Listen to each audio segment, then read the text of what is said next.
सारासार बरोबर निवडून वेगळे करतो. देवभूतीची माणसे डोम कावळ्यासारखी असतात, ते दृश्याची घाण चिवडीत बसतात. म्हणून दूध व पाणी यांच्या मिश्रणाऐवजी घाण मळून त्याचा गोळा करून समोर ठेवला तर त्यात निवडानिवड करण्यासाठी राजहंसाची जरुरी नाही.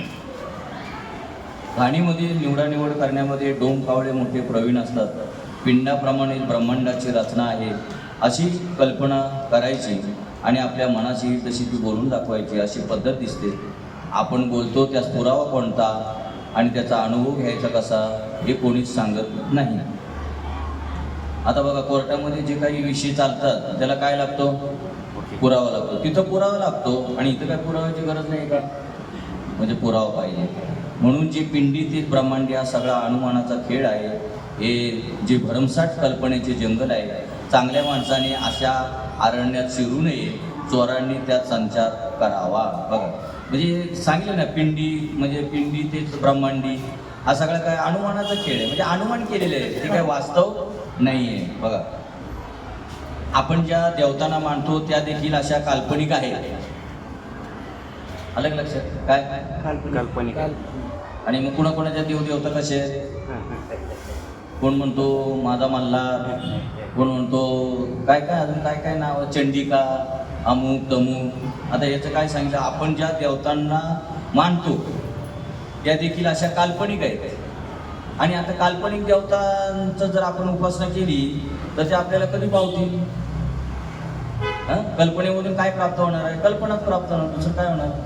शाश्वत काय प्राप्त होणार आहे का? त्यांचे अस्तित्व मांडले तर ते कसे प्रश्न निर्माण होतात ते आता सांगतात ते आपल्याला की त्यांचं जर अस्तित्व खरं म्हटलं तर काल्पनिक आहे, पण जर त्यांचं अस्तित्व मांडलं तर कसे प्रश्न निर्माण होतात ते सविस्तरपणे सांगतात. कोणाच्या तरी मनात कल्पना येते व तो मंत्र रचतो, त्या मंत्राची देवता कल्पनेतूनच निर्माण होते. मंत्राने त्या देवतेची प्राणप्रतिष्ठा करतात. याचा अर्थ असा की देवता स्वतंत्रपणे नसतात, मंत्राच्या अधीन असतात. म्हणजे काहीतरी मंत्र म्हणतात आणि त्याच्यातून काय होते? देवता प्राप्त होते आणि त्या देवतेची काय करतात? प्राणप्रतिष्ठा करतात.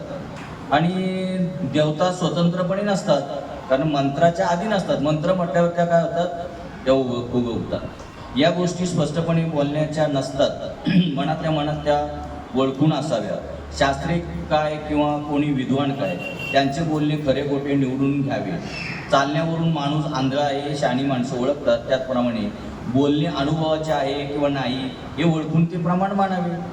जे बोलतात ते खरं बोलतात का खोटं बोलतात हे आपल्याला कळतं. ज्या माणसाला जसा भास होतो तसे तो काव्यरूपी देवतावर्णन किंवा वस्तुवर्णन करतो, पण त्याचे बोलणे खरे आहे किंवा नाही हे अनुभवाने ठरवले पाहिजे. उदाहरणार्थ, ब्रह्मदेवाने सारे विश्व निर्माण केले असे म्हटले तर त्या ब्रह्मदेवाला कोणी निर्माण केले असा प्रश्न येतो ना. कारण ब्रह्मदेवाला सुद्धा निर्माण करणारा कोणतरी आहे आणि त्यालाच आपण पाहत नाही, आपण ब्रह्मदेवाकडे पाहत बसतो, म्हणून घोटाळा होतो. बघा, त्याच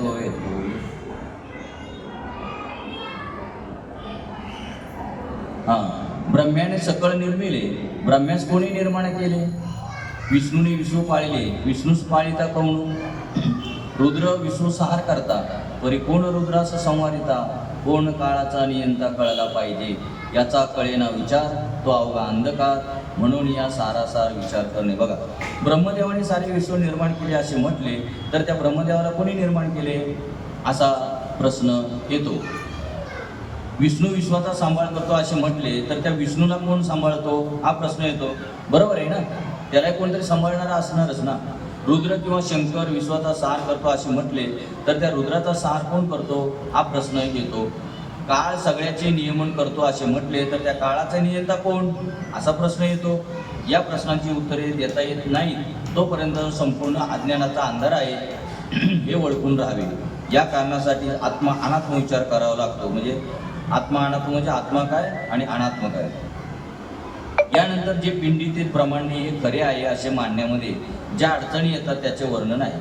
ब्रह्मांड आपोआप घडलेले आहे, परंतु त्याची रचना पिंडासारखी अशी कल्पना केली खरी, पण ती खरी असल्याचा अनुभव मात्र कधीच कोणाला आला नाही. खरेच ब्रह्मांड हे पिंडासारखे आहे काय याचा शोध घेऊ लागल्यास कितीतरी संशय निर्माण होतात. म्हणून ही केवळ कल्पना आहे असे श्रोत्यांनी निश्चितपणे समजावे. म्हणजे ब्रह्मांड पिंडी देवस्थिती ब्रह्मांडी बसावं हे काय सांगितलेले आहे, हे सुद्धा काय आहे, कल्पना आहे. कारण सगळं एकूण एक बघायला गेलं तर सर्व खलिदम ब्रह्म, तर तिथं पिंडात काय आणि ब्रह्मांडात काय म्हणण्याचा प्रश्न येतो कुठे. ब्रह्मांडाची रचना पिंडासारखी आहे असे म्हणणारे त्यावर संपूर्ण विचार करत नाही. बघा, ब्रह्मांडाची रचना पिंडासारखी आहे असे म्हणणारे त्यावर संपूर्ण विचार करीत नाही. कारण ब्रह्मांडामध्ये असंख्य पदार्थ आहेत, ते सगळे पिंडामध्ये असणे शक्य नाही. म्हणून जी पिंडी जी असते ती ब्रह्मांडी पसारा हे नाही असं त्यांना सांगायचं. उदाहरणार्थ, ब्रह्मांडामध्ये 3.5 कोटी भूते आहेत, 3.5 कोटी तीर्थे आहेत, 3.5 कोटी मंत्र आहेत, हे सगळे पिंडात असणे शक्य नाही. ब्रह्मांडामध्ये 33 कोटी देव आहेत, 88,000 ऋषीश्वर आहेत, 9 कोटी कात्यायनी देवता आहेत, हे सगळे पिंडात असणे शक्य नाही. ब्रह्मांडामध्ये 56 कोटी चामुंड आहेत. किती? 56 कोटी. आपल्याला अजून एक सुद्धा नेमकी कशी आहे ती माहित नाही, पण चामुंड आहे एवढी खरी.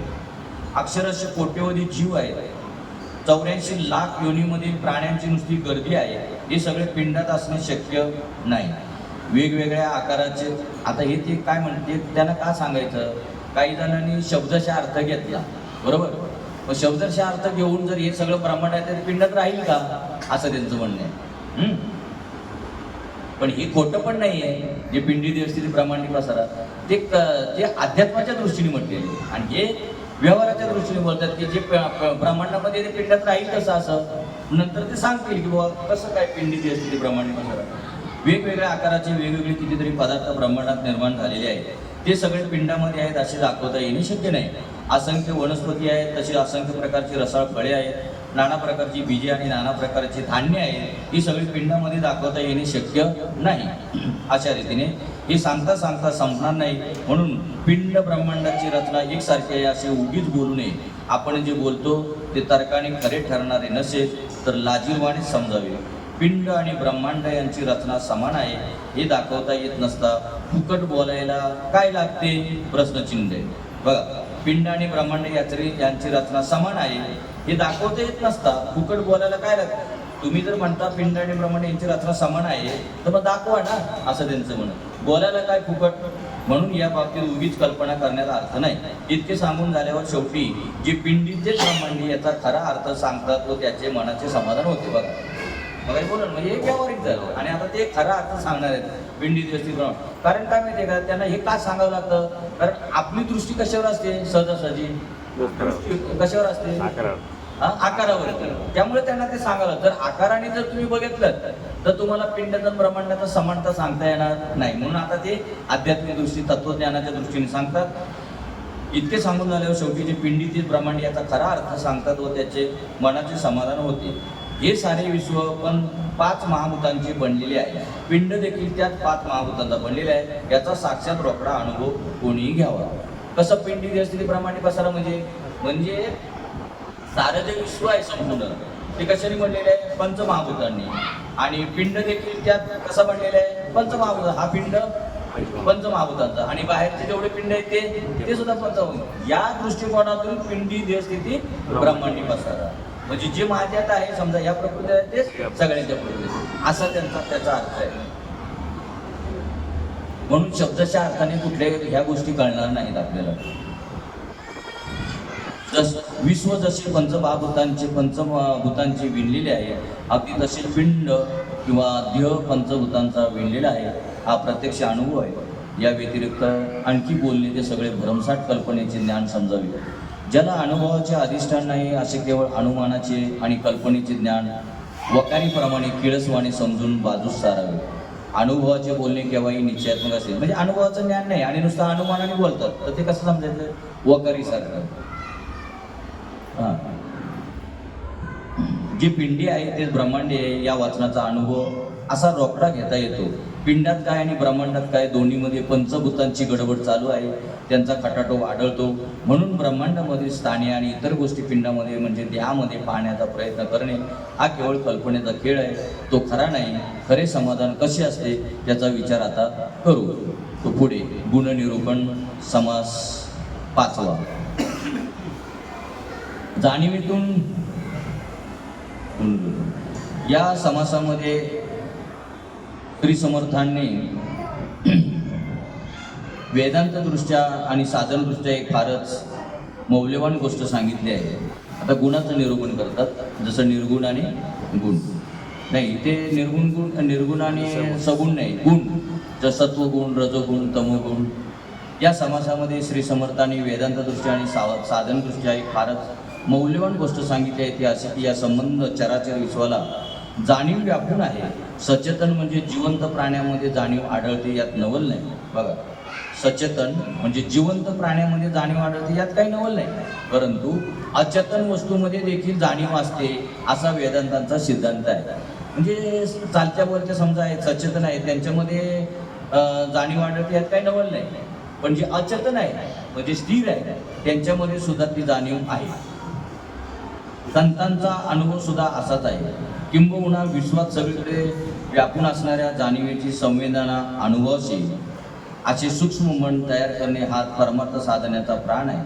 ज्ञानीपुरुष सांगतात की हे सारे विश्व नामरूपांनी भरलेले आहे. प्रत्येक वस्तूला नाम आणि रूप अशी दोन अंगे असतात. रूप म्हणजे वस्तूंचे बहिरंग, ते पंचभूतांचे विणलेले असून स्थूल असतात. नाम म्हणजे वस्तूचे अंतरंग, ते जाणीवमय व सूक्ष्म असून शक्तिमान असते. नाम कसं आहे? नाम म्हणजे वस्तूंचे अंतरंग आणि ते जाणीवमय व सूक्ष्म असून शक्तिमान असते. नाम कसं आहे? सूक्ष्म आहे. आणि रूप स्थूल आहे. रूप स्थूल आहे आणि नाम सूक्ष्म आहे. रूपामध्ये बदल होतो, परंतु नामामध्ये बदल होत नाही. अचेतन वस्तूमध्ये जाणीव सुप्त अवस्थेमध्ये असते आणि सचेतन वस्तूमध्ये जाणीव जिवंतपणे अनुभवाची येते. म्हणजे आपल्याला ती जाणीव जिवंतपणे अनुभवायला येते. आणि अचेतन वस्तूमध्ये जाणीव सुप्त अवस्थेमध्ये असते. समजा आता सुप्त अवस्थेमध्ये असते म्हणजे कशी? दगडामध्ये सुद्धा ती जाणीव आहे. कारण दगडामध्ये जर जाणीव नसती तर दगडाने आपलं रक्त काढलं नसतं. म्हणजे त्याच्यामध्ये सुद्धा ती चेतना व शक्ती आहे, म्हणून आपल्याला तर दगड लागल्याबरोबर रक्त येतं. म्हणजे त्याच्यामध्ये सुद्धा चेतन शक्ती आहे. म्हणून विठ्ठल जळी स्थळी भरला, ठाव नाही होत, जळामध्ये, स्थळामध्ये, सगळ्यामध्ये. जाणीवेतून जिवंतपणा आणि जिवंतपणातून मन प्रगट होते. बघा जाणीव. आता पहिली जाणीव होते सगळ्यामध्ये, सचेतन वस्तूमध्ये किंवा अचेतन वस्तूमध्ये जाणीव ही वस्तू असते. पण काही जणांमध्ये सुप्त असते आणि काही जणांना ती जाणीव होते. जाणीवेतून जिवंतपणा आणि जिवंतपणातून मन प्रगट होते. वस्तूला अथवा प्राण्याच्या शरीराला जाणीव व्यापून राहते. त्याचप्रमाणे संबंध दृश्य विश्वाला व्यापून राहणारी व धारण करणारी मोठी जाणीव आहे. तिला हिरण्यगर्भ किंवा ओंकार असे म्हणतात. बघा आता,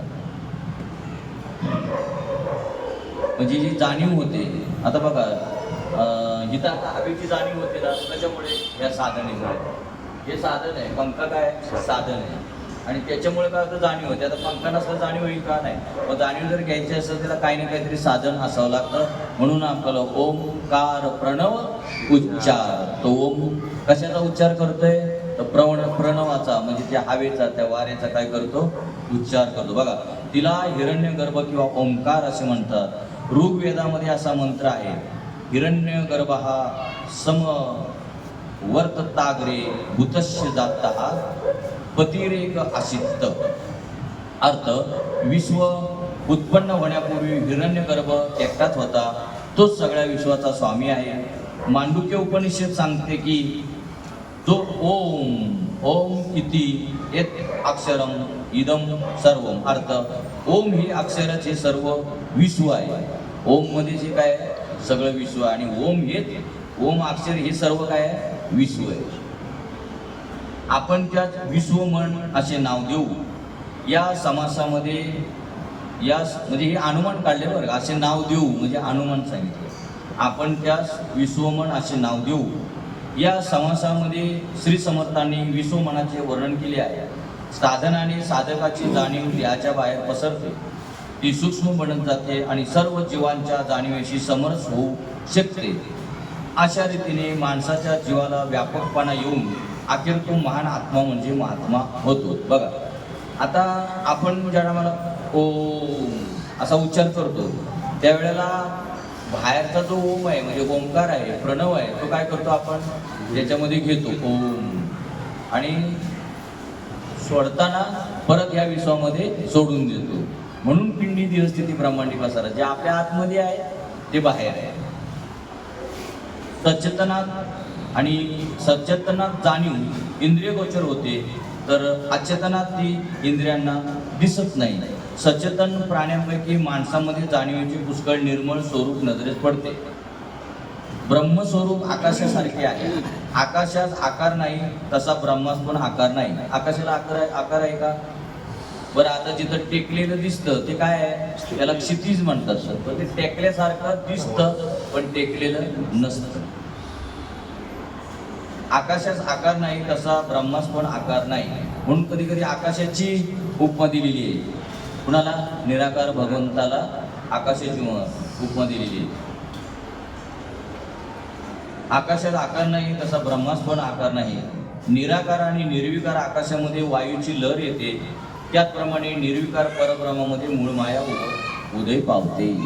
बघा आता, पै गगन जेवढे जैसे, पवनू गगनी तेवढाचे असे, आणि सहज हलवेल्या वेगळा दिशे, एरवी गगन त्याची तो. आता बघा याची पोट पाहू आपण. हा, याची फोड कशी पहा. आकाशास आकार नाही तसा ब्रह्मास पण आकार नाही. आकाशाला आकार नाही आणि तसा ब्रह्माला आकार नाही. हा, निराकार आणि निर्विकार आकाशामध्ये वायूची लहर येते. ब्रह्म सुद्धा कसं आहे? निराकार आणि निर्विकार आहे. आकाश कसं आहे? निर्विकार आणि निराकार आहे. त्यामध्ये वायूची लहर येते. वायूची लहर येते. त्याचप्रमाणे निर्विकार परब्रह्मामध्ये मूळ माया उदय पावते. जशी आकाशामध्ये वायूची लहर येते, पै गगन जेवढे जैसे, पवनू गगन तेवढाचे असे. आकाशा इतकाच काय आहे? वायू आहे. पण तो आपल्याला वेगळा दिसतो. ज्या टायमाला लहर येते त्यावेळेला वेगळा दिसतो, पण आहे कसा तो? आकाश स्वरूप आहे. तसं ही परब्रह्मामध्ये जी मूळ माया आहे, ती परब्रह्मण मूळ माया एकच असते. पण त्या मूळ माया जशी इकडे लहर येते हवेची, तशी मूळ मायाची लहर येते, त्या टायमाला ती वेगळी बनते. मूळ माया इकडे वायू आणि आकाश हेच आहे, पण आपल्याला आता काय होतं? त्याची लहर येते ना वायूची, म्हणून तो आपल्याला वेगळा वाटतो. बरोबर, तसं इथे मायाची ज्या टायमाला लहर येते आपल्याला, तेव्हा ती वेगळी वाटते. नाही तर एरवी ती वेगळी नाहीच आहे. दासबोधामध्ये म्हणजे 7व्या दशकामध्ये प्रथम सांगितले, नंतर ज्ञान दशकात म्हणजे 8व्या दशकात ते अधिक स्पष्ट केले. मूळ माया आपल्या पोटात पंचमहाभूते घेऊन असते, हे येथे दाखवले. मूळ मायेमध्येच त्रिगुण सुप्त असतात. बघा, पहिले मूळ मायेच्या पोटामध्ये पंचमहाभूते असतात, पृथ्वी, आप, तेज, वायू आणि आकाश. हा, आणि मूळ मायेमध्ये त्रिगुण सुप्त असतात. सुप्त म्हणजे दिसतात का? मूळ मायेमध्ये त्रिगुण सुप्त असतात. तेथे जाणीव तो सत्वगुण होय. 3 गुण असतात, सत्वगुण, रजोगुण आणि तमोगुण. तेथे जाणीव होते आपल्याला, तो आपण समजायचा सत्वगुण. आता आपल्याला जाणीव झाली की आपल्याला इकडे जायचंय, म्हणून आपण इथे आलो. म्हणजे आता काय झालं? सत्वगुण आहे. तो ज्ञानमय असतो. आता तो ज्ञानमय असतो, तो ज्ञानमयच आहे. त्याला कसं म्हणजे अज्ञान नाही, म्हणजे वेगळा नाही, ज्ञानमय. म्हणून आपल्याला असं वाटलं की आपल्याला तिथं जायचंय. म्हणजे आता आपलं काय झालेलं आहे? आपलं आता आपलं सध्या आपण कुठल्या गुणामध्ये आहोत? सत्वगुणामध्ये आहोत. म्हणून आपल्याला ज्ञानमयच्या ठिकाणी आपण आलो ना. तो ज्ञानमय असतो. थोडी जाणीव व थोडी नेणीव असे मिश्रण ज्यात असते, तो मधला रजोगुण. थोडी जाणीव आणि थोडी नेणीव असते, त्याला रजोगुण म्हटलेलं आहे मधला. म्हणजे आता समजा कोणतरी टीव्ही बघत बसलेले आहे, हा, तर त्याला आता वाटलं झालं आता एवढं बघितलं, आता बस झालं, आता आपण काय करूया? रजोगुण सांगतोय, म्हणजे थोडा रजोगुण आणि थोडा सत्वगुण. आणि नाही, एक मिनिट, थोडी जाणीव आणि थोडी नेणीव. आणि थोडं जाणवतंय, हा आता आपल्याला जायचंय. कुठं जायचंय? सत्संगाला जायचंय. पण ते चित्र बघता बघता बघता बघता त्याला आता असं पुढील भागात आलं. म्हटलं आता पुढील भागात काय आहे ते बघायचं. झालं, म्हणजे जाणीव झाली, पण आता लगेच नेणीव आली. नाही, आता काय जायचं नाही, थोडी जाणीव आणि थोडी नेणीव. काय असतं म्हणजे असं चालतं काय प्रत्येकाच्या घराघरात, आहे ना? हा, बरं, काही जणांनी ठरवलेलं आहे जाणीव. हा, जाणीव जाणीव आणि नेणीमध्ये काही जणांनी ठरवलं आज सत्संगाला जायचं काय बी होऊ द्या. आणि 8:15 वाजले. हॅलो हॅलो, आता मी तुमच्या घरी येणार आहे बरं का, मी आता निघाले, थोड्या 10 मिनिटात मध्ये मी तिथं पोहोचते. झालं. आता मैत्रीण आल्या म्हटलं ना, आता मैत्रिणीच तर बघितलंच पाहिजे. हे का असतात, तुम्ही का असता, मी काय तुमचं थोडीच सांगतोय. म्हणजे जाणीव झाली होती. 8 वाजल्यापासून 8:15 वाजेपर्यंत निघायचं असं चाललं होतं. पण आता लगेच मैत्रीण म्हणते, आता काय पाहुणी ती माझी मैत्रीण येते, आऊ द्या आता. नेणी वाढवी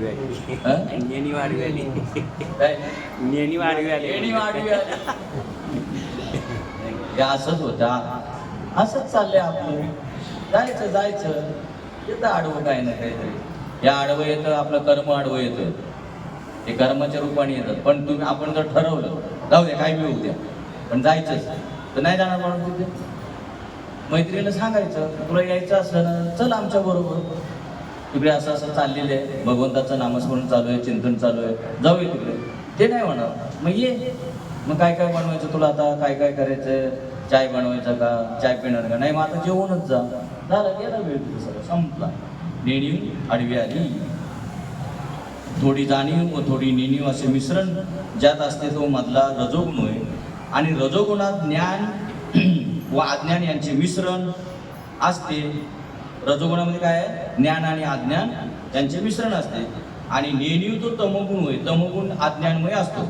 आता तमोगुण म्हणजे काय, जायचं म्हणजे आठवणच नाही काय करतोय ते आपण. कारण त्याचं कसं, तमोगुणामध्ये काय म्हणजे ह्याचं काय करायचं, त्याचं काय करायचं, ह्याची वाट कशी लावायची, त्याची वाट कशी लावायची, हे कसं करायचं, त्याच्यामध्ये असतो तो तमोगुण. त्याला हेच काही सुचणारच नाही, म्हणजे परमार्थ काय आहे हे त्याला काय माहित नाही. त्याला काय म्हणतात म्हणजे पूर्ण अज्ञान, अंधकार काय दिसेल का त्याला, काय नाही. अंधकार म्हणजे तमोगुण, अज्ञान. मूळ मायामध्ये जाणीव कुठून आली असे जर विचाराल तर ते समजावून सांगतो. बघा, मूळ मायामध्ये जाणीव कुठून आली असे जर विचाराल तर ते समजावून सांगतो. पिंडाचे 4 देह असतात, त्यापैकी महाकारण देह हा चौथा. पहिला स्थूल, सूक्ष्म, कारण आणि महाकारण हा चौथा. सर्व साक्षीनी तुर्य अवस्था हे त्या देहाचे लक्षण होय. ब्रह्मांडाचे देखील 4 देह आहेत, त्यापैकी चला आले बेटकरी बाबा आले नाही का. ब्रह्मांडाचे देखील 4 देह आहेत, त्यापैकी मूळ प्रकृती व महाकारण देह आहे. तो ज्ञानमय असल्याने ते शुद्ध जाणीवेचे अधिष्ठान असते. महाकारण देह काय, ज्ञानमय, केवळ आणि केवळ तिथं ज्ञान असतं. ज्ञान होणे हा जाणीवेचा प्रधान धर्म आहे. जेथे जाणीव असते तेथे ज्ञान जन्मते व जेथे ज्ञान दिसते तेथे जाणीव राहते. जाणीवेला कॉन्शियसनेस म्हणतात इंग्लिशमध्ये. कोण जास्त शिकलंय का पाडवी साहेब? कॉन्शियसनेस कशाला म्हणतात?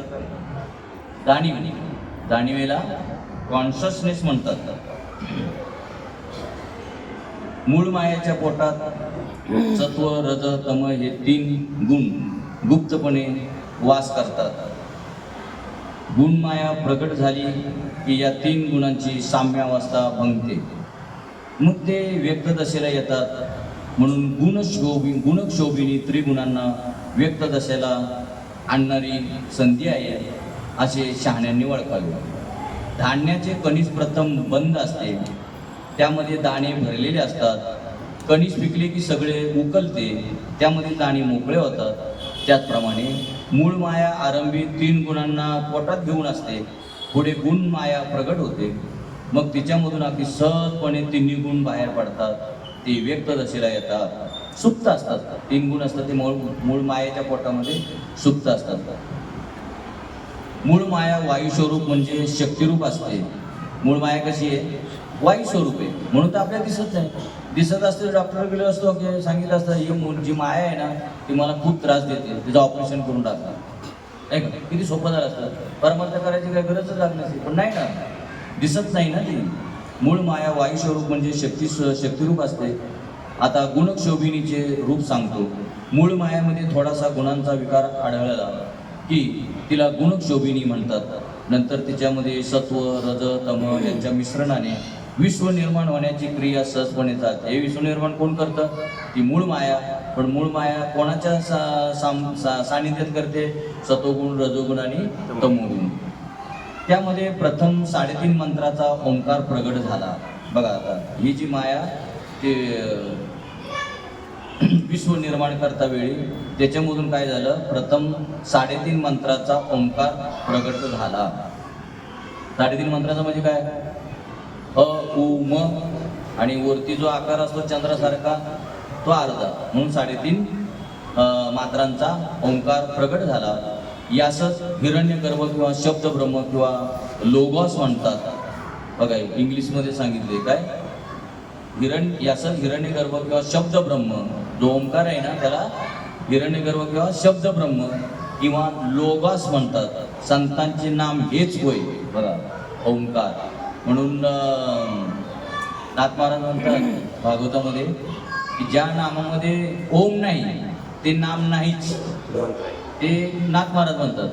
आणि ज्ञानेश्वर महाराज म्हणतात सुरुवातीला सुद्धा ओम, मध्ये सुद्धा ओम आणि शेवटी सुद्धा ओम असला पाहिजे तर त्याला नाम म्हटलं जातं. शब्द हा आकाशाचा गुण आहे असा यामध्ये गर्भितार्थ आहे. वेद आणि शास्त्रे शब्दाच्या द्वारात साकार होतात. वेद आणि शास्त्र शब्द नसतील तर साकार झाली असते का? प्रगट झाली असते का? वेद आणि शास्त्रे शब्दाच्या द्वारात साकार होतात. 5 म्हणजे याचा अर्थ ओम मधूनच ही सगळी काय झालेली शास्त्रे वेद हे काय झालेले त्याच्यातून साकार झालेले. 5 भूते आणि 3 गुण मिळून 8 होतात. हीच अष्टधा प्रकृती होय. 5 भूते आणि 3 गुण यांची मिळून अष्टधा प्रकृती. म्हणून आपले अष्टभाव जे म्हणतात ना, अष्टसात्विक भाव ते ह्याला म्हणतात. म्हणजे या 8 भाव होतात. म्हणजे अंगावरती घाम येणं, रोम उभं राहणं, रडायला येणं, हसायला येणं, हे पृथ्वी आप तेज वायू आकाश आणि 3 गुण सत्वगुण रजोगुण तमोगुण ही याची लक्षणे. ती 8च्या 8 एकाच वेळेला ती प्रगट होतात. आणि म्हणून तिला काय म्हणतात? अष्टधा. हिला अष्टधा प्रकृती म्हणतात. म्हणजे 8 प्रकारची बनलेली आहे आणि त्याचे 8 भाव निर्माण होतात. म्हणून अष्ट सात्विक भाव असं नाव दिले. ही 5 भूते आणि 3 गुण मिळून 8 होतात. हीच अष्टधा प्रकृती होय. ही मूळ मायेचा विकार आहे. काय म्हणलेलं आहे? मूळ मायेचा विकार आहे. विकार. तिचे जे कनिष्ठ रूप आहे, तिचे जे कनिष्ठ रूप आहे म्हणजे मूळ मायेचे कनिष्ठ रूप आहे अष्टधा प्रकृती म्हणजे. बघा म्हणजे शेवटी काही मायाच आहे. बघा ना आता ही मूळ मायेचा विकार, तिचे जे कनिष्ठ रूप आहे. मूळ मायेचा विकार काय? अष्टधा प्रकृती.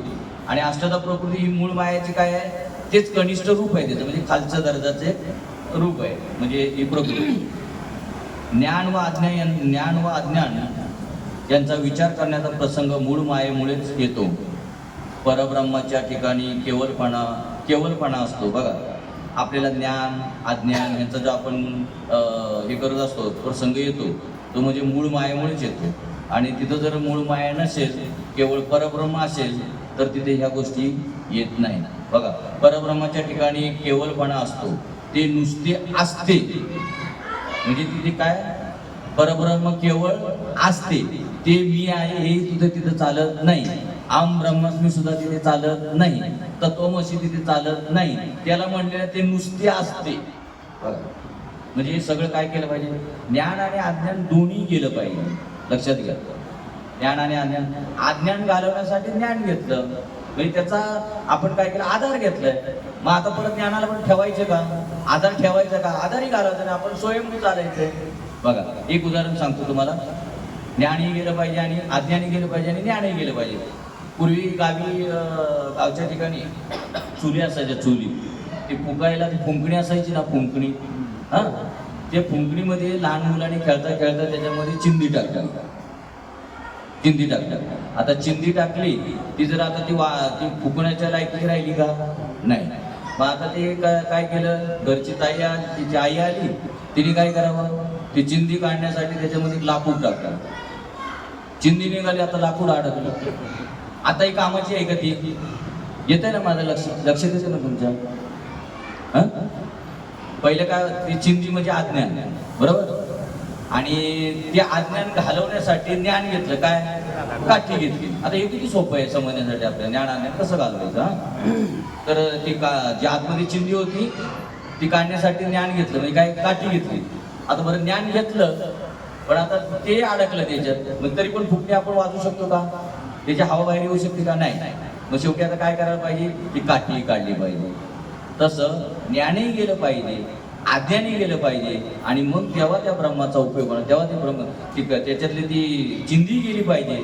आता ती काढण्यासाठी काठी टाकली, तीही गेली पाहिजे, मग ते आपल्याला फू करण्यासाठी उपयोगी येईल, नाही का? तेथे जसे अज्ञान नाही तसे ज्ञान देखील नाही. पण मूळ मायेमध्ये मी ब्रह्म आहे असे ज्ञानरूप जाणीव आहे, त्याच्या मागोमाग अज्ञानरूप नेणीव प्रगट होते. हे कसं सापेक्ष आहे, ज्ञान अज्ञान सापेक्ष आहे. अज्ञान म्हटलं म्हणून ज्ञान आलं, तुम्ही अज्ञान म्हणू नका, मग ज्ञानाचा काय संबंध आहे का तिथे? नाही ना.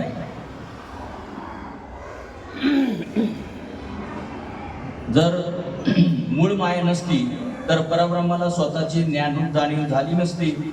जाणीव निर्माण झाली की नंतर नेणीव स्वाभाविकपणे पुढे येते. म्हणून जाणीव व नेणीव किंवा ज्ञान व अज्ञान या जोडीला मूळ माया खेरीज स्थान नाही. बघा परत ऐका, जर मूळ माया नसती तर परब्रह्माला स्वतःची ज्ञानरूप जाणीव झाली नसती. म्हणजे मूळ माया जर नसती तर परब्रह्माला मी ज्ञानी आहे, मी ज्ञानरूप आहे अशी जाणीव झालीच नसती. कोणामुळे झाली जाणीव? मूळ मायामुळे. तशी आपल्याला जी जाणीव झाली, मी अज्ञानी आहे किंवा ज्ञानी आहे, ही कशामुळे जाणीव झाली? मूळ मायामुळे. ती मूळ मायात नसती तर आपल्याला जाणीव झाली असते का? नाही.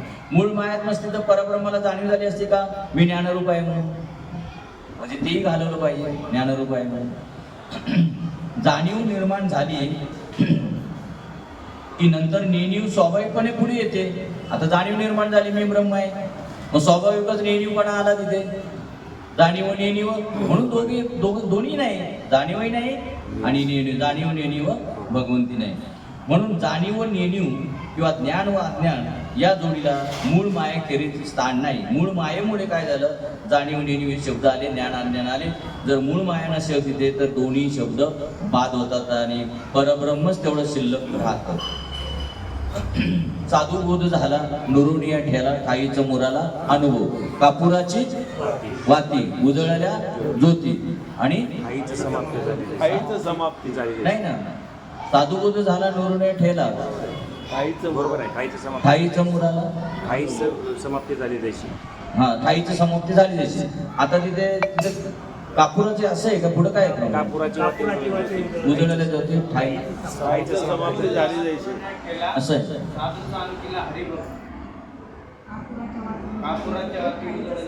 ठाईची समाप्ती झाली. हा बरोबर आहे. कापूर आता समजा जाळला आपण, बरोबर. मग त्या कापूर जाळल्यावरती समजा तुम्ही लाकडं जाळले तर कमी कमी तिथं राख तरी राहते, आणि कापूर जाळल्यावर काय शिल्लक राहतं? काहीच नाही.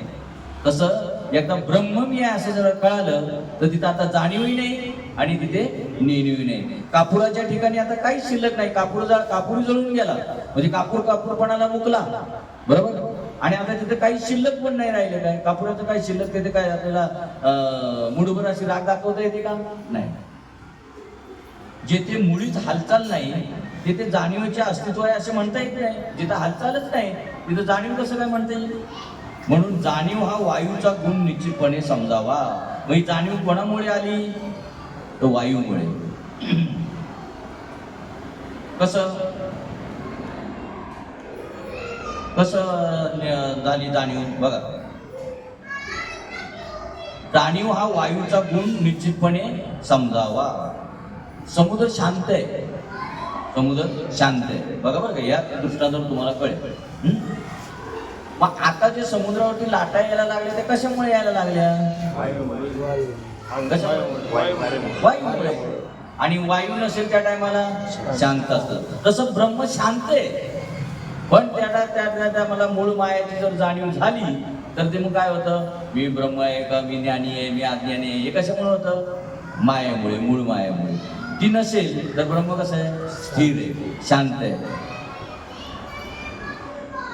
का तरंगाच्या हात सागराच्या आत काय तरंगाच्या खाणी? सागराच्या आतमध्ये तरंगाच्या काय खाणी आहे? ही वार्याची करणी नव्हे, ज्ञानेश्वरी सांगते. सागराच्या पाणी का आत तरंगाच्या खाणी. सागराच्या पाण्यामध्ये काय तरंगाच्या खाणी आहेत? मग ते तरंग कशामुळे आले? वाऱ्यामुळे. तसं आपल्या परब्रह्मामध्ये काय जाणीवेच्या नेणीवेच्या काय खाणी आहेत? ते कशामुळे जाणीव नेणी व्हायला लागली? मायेमुळे. बस संपलं. मूळ मायेला वायू का म्हटले याचा उलगडा येथे होतो. पहा, हालचाल होणे ही जाणीवेची गुण आहे. वायूसारखी हालचाल करतो म्हणून जाणीव वायुरूप आहे. परब्रह्मात मूळ माया निर्माण झाली तेव्हा मी ब्रह्म आहे अशी जाणीव निर्माण झाली. बघा, परब्रह्मात मूळ माया निर्माण झाली तेव्हा मी ब्रह्म आहे अशी जाणीव निर्माण झाली. ही जाणीव ज्ञानरूप आणि शक्तिमय असते. ही जाणीव कशी असते? ज्ञानरूप आणि शक्तिमय असते. कोणतीही शक्ती हालचाल केल्यापासून राहू शकत नाही. म्हणून मूळ मायेतून गुण माया प्रगट होते.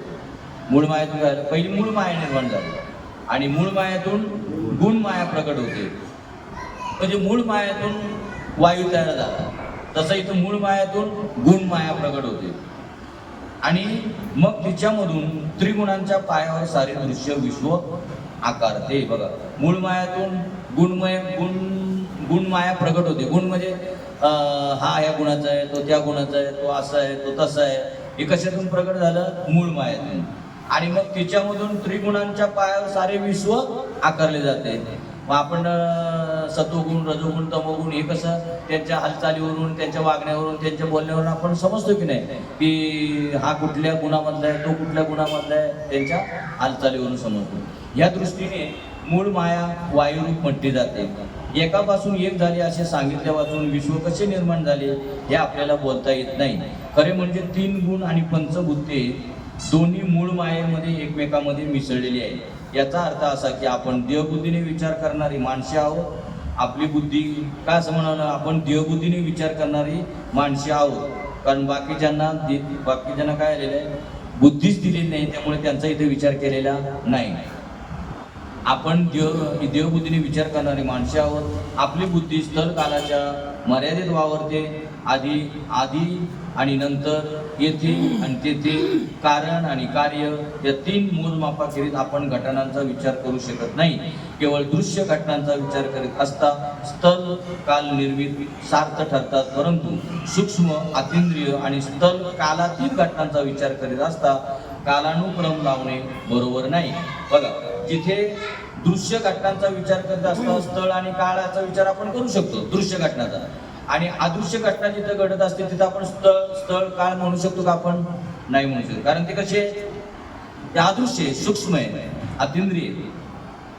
जेथे काल अजून निर्माण झालेला नसतो अशा मूळ मायाच्या आणि गुण मायाच्या घटना आधी आणि नंतर घडतात असे बोलता येत नाही. त्यांचा क्रम तर्कानुसार समजावा, कालानुसार समजू नये. कुणाचा क्रम? मूळ मायाच्या आणि गुण मायाच्या घटना आधी आणि नंतर घडतात असे बोलता येत नाही. जिथं समजा काळ निर्माणच झालेला आहे, काल म्हणजे समजा वेळ वगैरे आपण निर्माणच झालेली नाही, तिथं आपण असं म्हणू शकतो का की काय? बघा, जिथे काल अजून निर्माण झालेला नसतो अशा मूळ मायाच्या आणि गुण मायाच्या घटना आधी आणि नंतर घडतात असे बोलता येत नाही. जिथं स्थळ नाही, काल नाही, तिथं ते मूळ मायाच्या काही घटना घडल्या असं बोलता येईल का? नाही. पण जिथं काल आहे, काळ वेळ, तिथं आपण काय म्हणू शकतो? ह्या वेळेला ही घटना घडली. त्यांचा क्रम तर्कानुसार समजावा, कालानुसार समजू नये. मूळ मायेमधील पंचभूते आणि त्रिगुण यांच्या मिश्रणाची अवस्था अशी आहे, तेथे ती सूक्ष्म एकरूप असतात. पुढे एकपणाचा अनेकपणा होऊ लागला म्हणजे 5 भूते आणि 3 गुण वेगळेपणाने अनुभवाला येतात. त्यांच्या क्रियेनुसार ते आता वेगवेगळे अनुभव. नाही तर पहिले कसे असतात? एक असतात. 5 पंचभूते आणि 3 गुण हे कसे असतात? एक आहे. आता आपल्या इथं आतमध्ये काय काय हालचाल चालली, काय काय चालली आपल्याला काय कळते का? नाही कळत. पण एकत्र आहेत ना, पंचभूते आणि 3 गुण एकत्र आहेत की नाही? अनेकपणाचा क्रम सांगताना एकापासून दुसरे निर्माण झाले असे म्हणणे योग्य व बरोबर असते. बघा, आता 5 भूते आणि 3 गुणांनी आपली प्रकृती बनलेली आहे, बरोबर आहे. पण जसा त्याच्यामध्ये एखादे गुण प्रकट होतील तेव्हा आपण त्याला असं म्हणू की बाबा हा आता म्हणजे पृथ्वी, आप, तेज, वायू, आकाश, 3 गुण आहेत. सतोगुण, रजोगुण, तमोगुण. मग हे प्रगट होतील तेव्हा आपण समजू की याच्यामध्ये आता काय झालेलं आहे, सतोगुण वाढलेला आहे, रजोगुण वाढलेला आहे, तमोगुण वाढलेला आहे. जेव्हा प्रगट होईल तेव्हा आपण, नाहीतर तोपर्यंत कसे असतात, सुप्त असतात, शांत असतात. आतापर्यंत वायूमध्ये असणारे मिश्रण सांगितले. वायूमधून तेज निघते. बघा, पहिला काय सांगितलं, वायू सांगितला. आणि वायू कशातून निर्माण झालेला आहे, कशातून, ओंकार म्हणून. आता आणि ओंकार म्हणजेच काय आहे, वायू आहे. आणि तो जो निर्माण झाला तो मूळ मायेपासून. ओंकार किंवा वायू, ओंकार आणि वायू एकच आहे. ओंकार प्रणव, ओंकार आणि प्रणव म्हणजे एकच आहे, म्हणजे हवा, वायू. तो कशातून निर्माण झाला, मूळ मायेतून. आणि त्या वायूमधून आता निर्माण काय सांगितलंय, तेज म्हणजे अग्नी. तेज किंवा अग्नी निर्माण होते. अग्नीमध्ये देखील वायूप्रमाणे मिश्रण असते. अग्नीपासून पाणी निर्माण झाले. बघा आता हे म्हणजे पंचभूतावरून काय काय कसं कसं निर्माण होत गेलं ते सांगत गेले. अग्नीमध्ये देखील वायूप्रमाणे मिश्रण असते. अग्नीपासून पाणी निर्माण होते, त्यात मिश्रण असते. पाण्यापासून पृथ्वी जाते, तिच्यात देखील मिश्रण असते. या ठिकाणी एक शंका येते ती असे की 5 भूते दिसायला तर अचेतन दिसतात, त्यांच्यामध्ये जाणीव कुठे आढळत नाही. पंचभूतामध्ये जाणीव असते, ही गोष्ट काही कधी ऐकली नाही. म्हणजे एक शंका विचारतात असं की बाबा ही 5 भूते दिसायला तर अचेतन दिसतात. अचेतन म्हणजे चेतना नाही अशी, अचेतन म्हणजे हालत वगैरे नाही झालं. 5 त्यांच्यामध्ये जाणीव कुठे आढळत नाही. पंचभूतामध्ये जाणीव असते, ही गोष्ट काही कधी ऐकली नाही. पंचमहाभूतामध्ये म्हणजे श्रोता वक्त्याला विचारतोय की बाबा याच्यामध्ये ही गोष्ट कधी आपण ऐकली नाही की पंचभूतामध्ये जाणीव असते. शंकेचे उत्तर असे की हेतुपूर्वक होणारी जी हालचाल ती जाणीव होईल. वायूचे लक्षण हेच आहे आणि वायूमध्ये सगळे गुण असतात, हे नुकतेच सांगितले आहे. श्री समर्थांचे उत्तर उत्क्रांतीवाद्यांच्या उत्तराशी तंतोतंत जुळते. ते सांगतात की उत्क्रांतीवादी म्हणजे जे वर हळूहळू त्या तत्वापर्यंत जे पोहोचलेले आहेत त्यांच्यासाठी. ते सांगतात की जाणीव म्हणजे कॉन्शनेस, जिवंतपणाचे लक्षण आहे. जाणीव म्हणजे जिवंतपणाचं लक्षण आहे. आता आपलं लक्षण जे काय जिवंतपणाचं आहे, आणि एखादा मुर्दा पडला असेल तर ते लक्षण जिवंतपणाचं आहे का, नाही.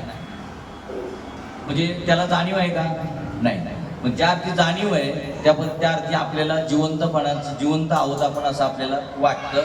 ते जाणीवेचं लक्षण. आपण जिवंत आहोत असं जे वाटतं ते कसलं लक्षण आहे, जाणीवेचं. मुर्द्याला वाटलं का मी जिवंत आहे म्हणून, नाही. म्हणजे त्याच्यामध्ये ती जाणीव तत्व आता राहिलेलं नाही. आणि हेतुपूर्वक हालचाल म्हणजे पर्पजफुल मुवमेंट जाणीवेचे लक्षण आहे. म्हणून जाणीव व नेणीव यांच्या मिश्रणाने 5 भूतांचा सगळा खटाटोप चालत असतो. यावरून महाभूतांमध्ये जाणीव असते, यात संशय घेण्याचे कारण नाही. जाणीव 5ही भूतांना व्यापून असते हे खरे, परंतु कोठे ती प्रकटपणे दिसते, कोठे ती दिसत नाही, इतकाच फरक आहे. तीव्र बुद्धीने विचार केला तर जाणीवेची स्थूल आणि सूक्ष्म रूप बरोबर कळेल.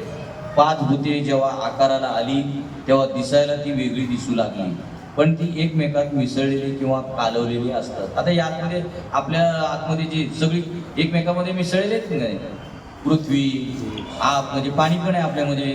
पृथ्वी म्हणजे जडपणा आपल्याला जो जाणवतो ती पृथ्वी, आणि आप म्हणजे पाणी पण आहे आपल्यामध्ये. पृथ्वी, आप, तेज, अग्नी आहे म्हणून आपण जिवंत आहोत, अग्नी आहे म्हणून. किंवा खाऊ शकतो. ज्या टायमाला तो जठराग्नीत प्रज्वलित होतो आतमध्ये, तेव्हा आपल्याला असं वाटतं आता मला भूक लागली, आणि मग ते खातात. पृथ्वी, आप, तेज. आणि वायू आहे ओंकार, आणि पृथ्वी, आप, तेज, वायू. आणि आकाशमध्ये आपण जे बोलतो ते आकाशामुळे बोलतो, नाही तर आपण बोलू शकत नाही. त्याचप्रमाणे जाणीव गुप्त असते तेव्हा ती दिसत नाही, परंतु दिसली नाही तर भूताच्या अंतरे सूक्ष्म रूपाने असते. जरी ही जाणीव दिसली नाही आपल्याला तरी ते भूतांच्या ठिकाणी सूक्ष्म रूपाने असते. बघा ना, आता रात्री आपण झोपलो तरी ती असतेच ना, पण ती कशी असते, सूक्ष्म रूपाने. आणि आता आपण बोलतो वगैरे म्हणजे काय आलेलं आहे, ही जाणीव म्हणजे सुप्ती उघड आहे, प्रगट होते आता ही जाणीव. लाकडामध्ये अग्नी असून दिसत नाही. बघा त्यांनी काय सांगितलं, आता एक उदाहरण सांगितलंय की कशी असते, जसं लाकडामध्ये अग्नी असून दिसत नाही, लाकडामध्ये अग्नी दिसतो का? पण प्रगट केला तर दिसतो. लाकडामध्ये अग्नी दिसत नाही. वायू वाहने बंद झाले की असून भासत नाही. वायू व्हायचा जर बंद झाला, वायू आता वाहतोय समजा, पण बंद झाला तर आपल्याला तो भासत नाही. त्याचप्रमाणे जाणीवेचे अस्तित्व एकदम ध्यानात येत नाही, पटकन लक्षात येत नाही जाणीवेचं अस्तित्व. पाच भूते दिसायला वेगवेगळी दिसतात, पण सूक्ष्म विचाराने बघितले तर ती एकरूप आढळतात. या गोष्टीचा अनुभव मोठ्या चतुरपणे घ्यावा लागतो. विश्व निर्माण कसे झाले हे बरोबर ध्यानात येण्यास सूक्ष्म विचार लागतो. बघा, विश्व निर्माण कसं झालं हे कळण्यासाठी काय करावं लागतं? आपल्याला पहिला सूक्ष्म विचार असला पाहिजे, तरच आपल्याला ते कळणार. असा विचार केला की त्यामधील गुंतागुंती आपोआप उकलतात. बघा, विश्व निर्माण कसे झाले हे बरोबर ध्यानात येण्यास सूक्ष्म विचार असावा लागतो, आणि असा विचार केला की त्यामधील गुंतागुंती आपोआप उकलतात. विश्वनिर्मितीची कथा अशी, आता ते विश्वनिर्मितीची कथा सांगतात. हे विश्व निर्माण कसं झालं? परब्रह्मापासून मूळ माया झाली. हे परब्रह्म आपण ज्याला म्हणतो, ब्रह्म म्हणतो, आत्मा म्हणतो, परमात्मा म्हणतो, ते त्या परब्रह्मापासून मूळ माया झाली. मूळ मायेपासून गुण माया झाली. गुण मायेपासून सत्व, रज, तम हे 3 गुण जन्मले. क्रम लक्षात ठेवा. परब्रह्मापासून मूळ माया झाली, आणि त्या मूळ मायेपासून गुण माया झाली, आणि गुणापासून 3 गुण झाले. इथं आता सोपं जाईल. गुण माया पहिली, मूळ मायानंतर गुण मायानंतर 3 गुण त्याच्यातून तयार झाले, जन्मले. गुणांपासून 5 भूते निर्माण झाली. गुणांपासून 5 भूते निर्माण झाली. नंतर हे जे 3 गुण आहेत, सत्व, रजो, तम, ह्याच्यापासून काय झाले? 5 भूत निर्माण झाली. कुठली? पृथ्वी, आप, तेज, वायू आणि आकाश. बघा, क्रम लक्षात ठेवा. नंतर ती वेगवेगळी होऊन दृश्य रूपात आली. ती नंतर वेगवेगळी होऊन दृश्य रूपात आली. नाही तर प्रथम पहिली एकत्रित होती. या सगळ्यांची लक्षणे आतापर्यंत सांगितली. खरे म्हणजे 5 भूते आणि 3 गुण मिळून गुण माया असते. खरं जर बघायला गेलं ते काय म्हणतात की 5 भूत आणि 3 गुण मिळून गुण माया असते. म्हणून आकाश गुणांपासून झाले असे कधीच घडत नाही. बघा, शब्दाला अधिष्ठान हवे यासाठी उगी आकाशाची कल्पना केलेली आहे. बघा, आता यांनी तिने क्लिअर केले. बरं का क्लिअर करावं लागलं त्यांना? कारण ही माया वगैरे वगैरे जे सांगितलेले ते काय आहे? सगळी कल्पना आहे सगळी. बघा, म्हणून आता तिथं त्यांना ते काय खरं सांगतात पहा. खरे म्हणजे 5 भूते आणि 3 गुण मिळून गुण माया असे म्हणतात. म्हणून आकाश गुणांपासून झाले असे कधीच घडत नाही. आणि शब्दाला अधिष्ठान हवे यासाठी उगीच आकाशाची कल्पना केलेली आहे. शब्द म्हणजे आपण जे बोलतो त्याला काहीतरी अधिष्ठान हवं, म्हणून आकाशाची कल्पना केलेली आहे. पण खरं बोलतो कोण? खरं बोल कुणामुळे आपण बोलतो? ब्रह्मामुळे बोलतो, परब्रह्मामुळे बोलतो. पण आकाशाची काय केलेली आहे? कल्पना केलेली आहे. अधिष्ठान, शब्दाला अधिष्ठान हवे यासाठी उगीच आकाशाची कल्पना केलेली आहे.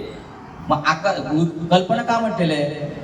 कारण आकाश का दाखवावं लागलं की एवढे ब्रह्म मोठं आहे. बरोबर आहे? एवढं परब्रह्म मोठं आहे. फक्त ते काय एक दृष्टांत सांगितलेलं आहे आकाशाचा. बरोबर? मग आता आकाश ब्रह्म होऊ शकतं का? नाही. आकाश हे दृष्टांत तुम्हाला समजण्यासाठी सांगितले की आकाश एवढं ब्रह्म आहे म्हणून आकाश ब्रह्म आहे का? नाही. आकाश जड आहे म्हणून ते ब्रह्म होऊ शकत नाही. फक्त तुम्हाला कळण्यासाठी सांगितलेले की आकाश इतकं ब्रह्म मोठं आहे. एक सांगितले तर भलतेच काहीतरी समजतो, उगीच अर्थाचा घोटाळा करतो. अशा वेड्याची समजूत पटवणे फार कठीण आहे. म्हणजे एक सांगितलं तर भलतेच काहीतरी समजतो, नाही का? मग आकाश म्हणलेलं तो आता समज. भलतेच म्हणजे काय? आकाशाची उपमा दिली म्हणून का आकाशालाच ब्रह्म समजावं का? त्याने हे समजून तुम्हाला पटवण्यासाठी फक्त आकाशाची उपमा दिलेली आहे की ब्रह्म असं आहे. पण आता तो आकाशालाच ब्रह्म समजायला लागला. म्हणून अशा वेड्यांची समजूत पटवणे फार कठीण आहे. अशा वेड्यांना कोण समजून सांगणार? त्याला नीट शिकवले तर कळत नाही, आणि समजावून सांगितले तर समजत नाही. उदाहरणे व दृष्टांत देऊन सांगितले तरी त्याचा बरोबर अर्थ करण्याची शक्ती त्याच्या बुद्धीत नाही. बघा, नीट शिकवले तर कळत नाही, आणि समजावून सांगितले तर समजत नाही. इथे बाबा एक दृष्टांत द्यायचे. एक राजा होता आणि त्या राजाची कन्या होती. त्या तुम्हाला माहीत आहे, मग काही सांगायची गरज होती कशाला? तुम्ही सगळे हसले की तुम्हाला कळालं. एक राजा होता आणि त्या राजाला कन्या होती, तर तिला 32 लक्षणी वर पाहिजे होत्या. आपण कशासाठी दृष्टांत सांगतोय? सांगितलं हा, त्याला नीट शिकवले तर कळत नाही आणि समजावून सांगितले तर समजत नाही, त्याच्यासाठी दृष्टांत. तर काय येते करावी 32 लक्षणी, काय येते करावी 32 लक्षणी, आणि नाक नाही तेने वाया गेली. आता मग समजा ती काय त्याच्याशी करतं, त्याला काय म्हणतात, अशाशी मिरवतात. हा, नथनी का नथ, हा नथ अशाशी करते का नाही? हा, इथं वाढू, इथं वाढू, इथं देऊ, इथं देऊ. तिला वाढायचं नसतं, तिला फक्त आपली नथ दाखवायची असते. आणि त्यांनी म्हटलं पाहिजे, बाई कधी बनवलीस नथ? ते कुठले बोलतात, त्याचं जेवणाकडे सगळं लक्ष, नथीकडे कुठं लक्ष? हे करता करता करता सगळ्यांना वाढत गेली, शेवटी काय कोणी लक्ष टाकलं नाही. बरं म्हटले जाऊ दे, आता काल आले होते पाहुणे, त्यांनी नाही म्हटले नथ कशी बनवली. दुसऱ्या दिवशी अख्ख्या गावात फिरली वाडीत, म्हणले हे कसं बांधलं, हे घर कसं बांधलं, ही तुझी साडी कशी आहे, म्हणजे लक्ष जाईल म्हणून ती कसं तिचं साडीकडेच लक्ष, जी सांगते ती पण. आणि ऐकते तिचं पण, तिचं हिला असं वाटावं की माझ्या नथीकडे बघ, कुणीच काही बघितलं नाही. शेवटी तिला काय डोक्यात घुसलं तिच्या, म्हणजे आता अशी काही लोक माझ्या नथीकडे बघणार नाही. तिने घराला जी आग लावली, सगळेजण आले, पाणी पिणे घेऊन सगळे करायला लागले. आणि नंतर एक बाई त्याच्यातून बाजूला झाली, म्हणली बाई ही नथ कधी बनवली? अगं बाई म्हटलं, हे पहिलं जर बोली असते त्या घराला आग लावायची काय गरजच लागली नसती. असं चाललंय आपलं परमार्थ. बघा बघा मला किती येतं, माझं ज्ञान बघा. त्याला ज्ञान नाही म्हणत, त्याला शोगिरी म्हणतात. फोकसिंग येण्यासाठी करणं म्हणजे परमार्थ नाही. सगळे फोकसिंग मध्ये येण्यासाठी परमार्थ करतात. मला काहीतरी म्हणा, त्याला फोकसिंग म्हणतात. फोकसिंगचा परमार्थ नाही, संतांना तो मान्य नाही. हा, आता काय अजून राहिलं ना बाबा 32. हा, काय ती करावी 32 लक्षणी, नाक नाही त्याने वाया गेली. आता ते तिघा जणांना आणलं, आले बरेच, तिघा जणांना आणलं. तर त्यांना विचारलं, फक्त तुमच्या एक जण होता 28 लक्षणाचा, एक होता 26 लक्षणाचा आणि एक होता 30 लक्षणाचा. दोघांना बाद केली, 26 आणि 28. आणि 30 लक्ष जाऊ म्हटलं. आता राजा म्हणला का वाईट टाकला, म्हणला आता कुठं कुठं पोरं शोधत बसायचे. आता 30 लक्षण त्याला विचारलं, म्हणलं तुझ्याकडे पहिले 2 लक्षणं कमी आहेत, चालतील मला म्हणलं, पण मी तुला विचारतो तेवढं सांग, मला नेमकी 2 लक्षणं कुठली कमी आहेत तेवढी मला सांग. तो म्हणतो, मला स्वतःला काही कळत नाही आणि दुसऱ्याने सांगलेलं पटत नाही, गेट आउट. काय करावं? आता हे दृष्टांत झालं, मग आता दृष्टांत जावं का? आकाशाचा दृष्टांत सांगितलं म्हणून आकाशालाच ब्रह्म समजावं का? नाही का? हे दृष्टांत आहे समजण्यासाठी. तसंच आपलं चाललंय ना, आपल्याला काही पटत नाही आणि दुसऱ्याने सांगितलेलं स्वतःला कळत नाही आणि दुसऱ्याने सांगितलेलं पटत नाही. असं चाललंय आपलं चाललं.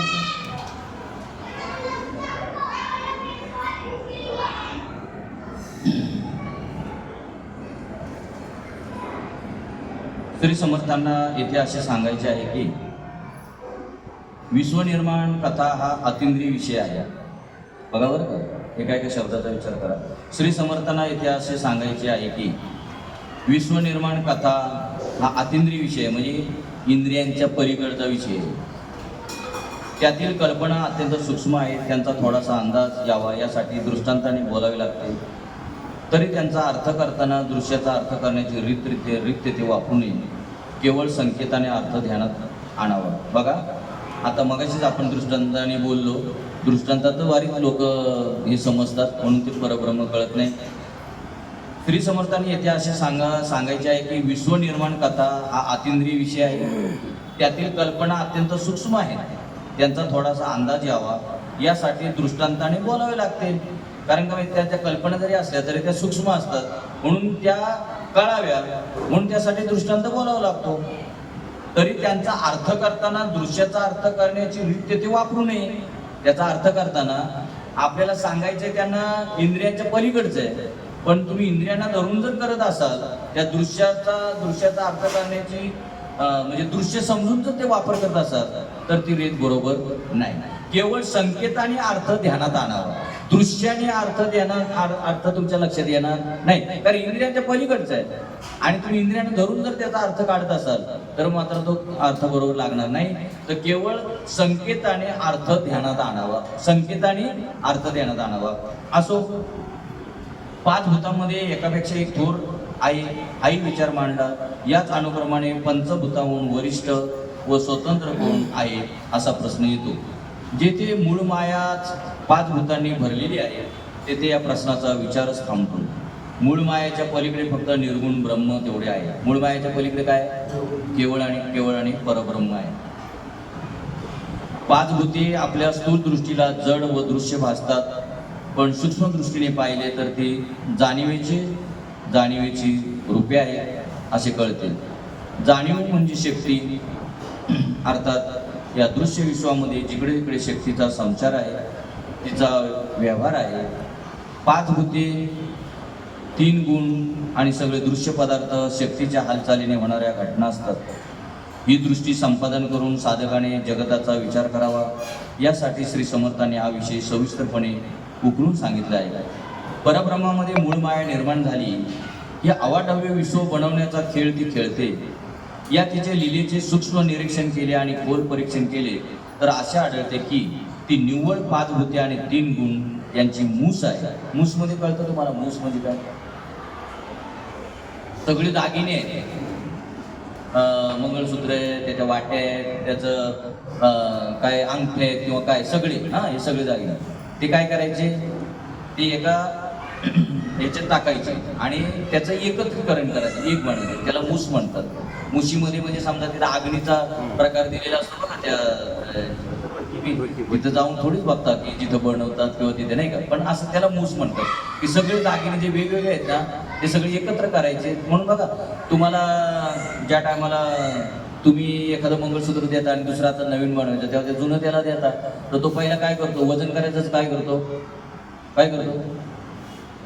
तुम्ही कधी बनवतो नाही, तुम्ही तरी काय करतो, ते पहिले वेगवेगळं सगळं करतो की नाही, ते वाट्या वेगळ्या करतो, ते मणी वेगळे करतो, सगळे वेगळे करतो आणि नंतर मग ते एकत्र करून काय करून त्या मूसमध्ये टाकलं, जिथं अग्नी होतो त्याच्यामध्ये टाकतात, त्याचं ते एकत्रित एक होतं त्याचं आणि मग नंतर तो दागिने बनवू शकतो, त्याला मूस म्हणतात.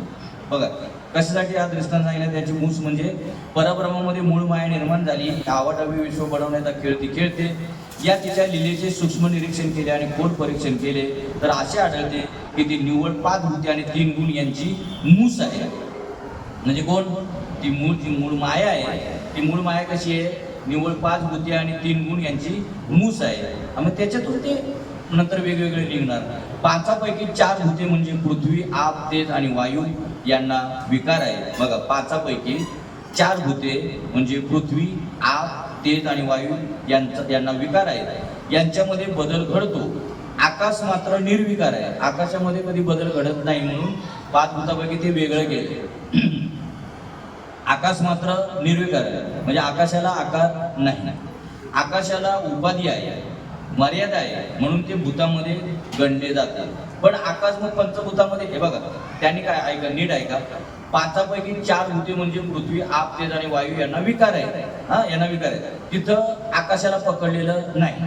आता बघा, पण पंचभूतामध्ये आकाश मोडलं जातं ना, ते कसं, तर यांच्यामध्ये बदल घडतो या चौघामध्ये आणि आकाश मात्र निर्विकार आहे. पण आकाशाला उपाधी आहे आणि परब्रह्माला उपाधी नाही. तिला मर्यादा आहे, कोणाला? आकाशाला, पण परब्रह्माला मर्यादा नाही. तर आकाशाला उपाधी आहे, मर्यादा आहे, म्हणून ते भूतामध्ये गणले जाते, ते परब्रह्मामध्ये गणलं जाणार नाही. आता कळालं? कारण आकाश इतकं व्याप्त परब्रह्म आहे ना, बरोबर. मग आकाशाला परब्रह्म का म्हणता येणार नाही? कारण ते कसं आहे, उपाधित आहे आणि ते कसं आहे, म्हणजे काय सांगितलं त्याला, मर्यादित आहे. आकाश मर्यादित आहे आणि ब्रह्म कसं आहे, अमर्यादित आहे. म्हणून त्याला ब्रह्माची उपमा त्याला देत आहे. आकाश हे ब्रह्म आहे असं म्हणता येणार नाही, कारण ते कसं आहे, उपाधिरहित आहे आणि मर्यादित आहे. जाणीव जेव्हा विश्वाला किंवा ब्रह्मांडाला व्यापते, विश्वापुरते मर्यादित होते, तेव्हा तिला शिव म्हणतात. आता शिव म्हणजे तुमच्या देव देवता वगैरे ज्या तुम्ही म्हणता ना, तो शिव कसा झाला बघा, नीट ऐका. जाणीव जेव्हा विश्वाला किंवा ब्रह्मांडाला व्यापते, विश्वापुरती मर्यादित होते, ही जाणीव विश्वाला व्यापते आणि विश्वापुरतीच मर्यादित होते, तेव्हा त्याला शिव म्हणतात. विश्वापुरती ती काय होते, मर्यादित होते, आणि ब्रह्म कसं आहे, अमर्यादित आहे. पण आता तो जीव काय म्हणायला लागला की त्याची जाणीव केवढी व्हायला लागली, विश्वापुरती फक्त, आणि विश्वाच्या पलीकडे काय आहे, ब्रह्म आहे. बरोबर, म्हणजे ब्रह्म हे त्या टायमाला त्याला जाणीव नसणार. त्याला जाणीव काय असणार, मी केवढा आहे, विश्वापुरता आहे. बरोबर आहे, हा.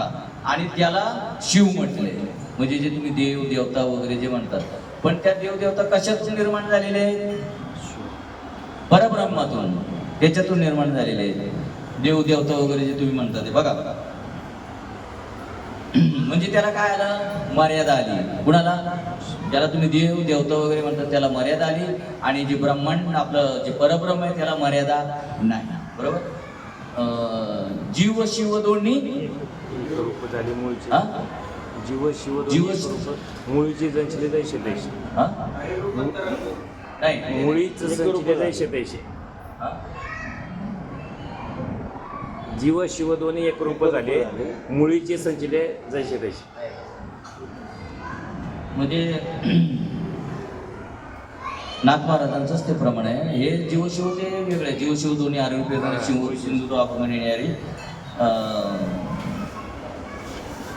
कल्पना अविद्या तेने झाला जीव. हा बरं, कल्पना अविद्या तेने झाला जीव. माये उपाधी शिव बोली जेते. माये उपाधी म्हणजे ते जरी शिव झालं तरी त्याला मायेची उपाधी आहे. म्हणजे या विश्वाची ब्रह्मा याची काय आहे, उपाधी आहे, आणि ब्रह्म उपाधीच्या पलीकडचा आहे, म्हणून तो शिव. लक्षात येते का तुझ्या, आले लक्षात. म्हणजे आता तो ब्रह्म नाही, तो आता स्वतःला काय समजतो, शिव समजतो. म्हणजे मी फक्त या ब्रह्माच्या जाणीव आहे त्याला, म्हणून तो शिव.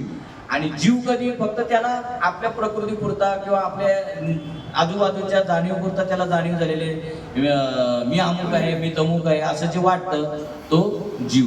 पण हे दोन्ही कशातून निर्माण झालेले, ब्रह्मातूनच.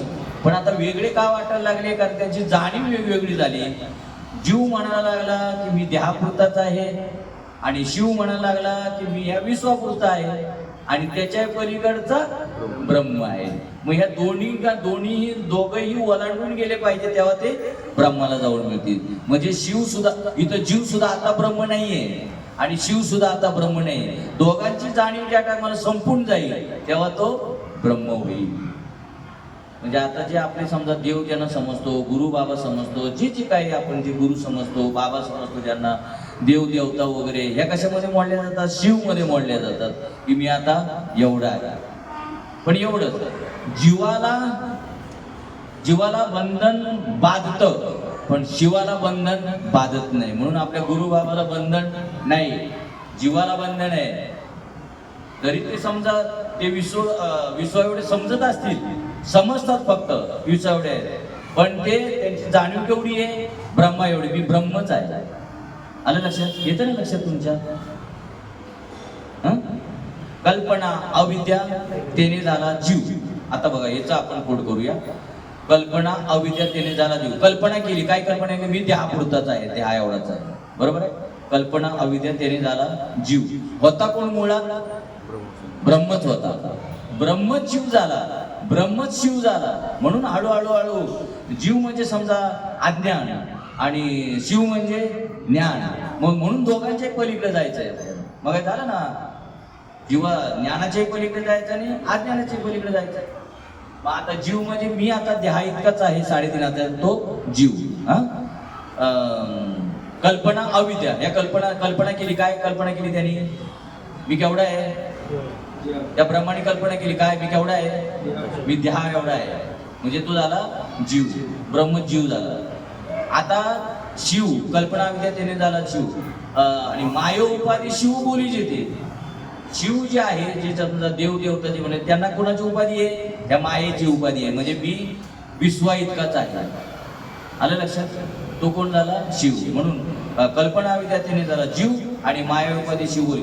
पण जीवाला कर्माचं बंधन आहे आणि शिवाला कर्माचं बंधन नाही, जरी तो कर्मात असला.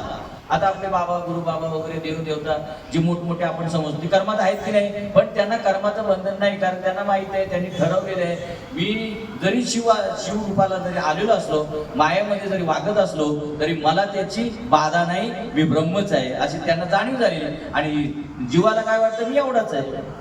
आले का? मग आता आपल्याला शरण कोणाला जायचंय?